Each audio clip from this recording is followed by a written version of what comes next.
ಭಾಗವತವನ್ನು ಕೇಳ್ತೇನೆ ಅಂತ ಸಂಕಲ್ಪ ಮಾಡಿದರೆ ನರಸಿಂಹ ರೂಪಿಯಾದ ಪರಮಾತ್ಮ ಅವರ ಮನೆಯ ಹೆಬ್ಬಾಗಿಲಿನಲ್ಲಿ ಮೃತ್ಯು ದೇವತೆಯನ್ನು ಕಟ್ಟಿ ಹಾಕ್ತಾನಂತೆ. ಏನೊಂದು ಕೈ ಸೂಪಿ ಬರಡು ಅಂತ ಹೇಳ್ತಾರೆ. ಬರಲಿ ಅವನು ನೋಡುವ, ಬರ್ಲಿಕ್ಕೆ ಒಳಗಡೆ ಕಾಲಿಡ್ಲಿಕ್ಕೆ ಬಿಡುವುದಿಲ್ಲ ಆ ಮೃತ್ಯು ದೇವತೆಗೆ ಅಂತ. ಇವತ್ತು ಸಾಯ್ತಾರೆ ಅಂತ ಒಂದು ಸಂಕಲ್ಪದಲ್ಲುಂಟು ಜಾತಕದಲ್ಲಿ, ಇವತ್ತು ಅವರಿಗೆ ಮರಣ ಇದೆ ಅಂತ. ಆ ವ್ಯಕ್ತಿ ಏನಾದರೂ ನಾನು ಇವತ್ತಿಂದ ಭಾಗವತ ಕೇಳ್ತೇನೆ ಅಂತ ಸಂಕಲ್ಪ ಮಾಡಿದರೆ ಯಮದೇವರು ಹೇಳ್ತಾರಂತೆ ಅವನ ಮರಣವನ್ನು ಪೋಸ್ಟ್ಪೋನ್ ಮಾಡು, ಯಾಕೆಂದ್ರೆ ಅವನು ಒಳ್ಳೆ ಕೆಲಸ ಮಾಡ್ತೇನೆ ಅಂತ ಸಂಕಲ್ಪ ಮಾಡಿದ್ದೇನೆ.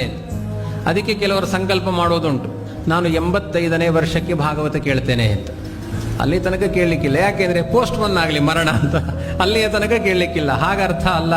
ಹುಟ್ಟಿನಿಂದ ಸಾಯುವ ತನಕ ದೇವರ ಚಿಂತನೆಯಲ್ಲಿ ನಮ್ಮ ಮನಸ್ಸು ಆಸಕ್ತವಾಗಬೇಕು. ಮನುಷ್ಯ ಜನ್ಮ ಇರುವುದೇ ಇದಕ್ಕಾಗಿ.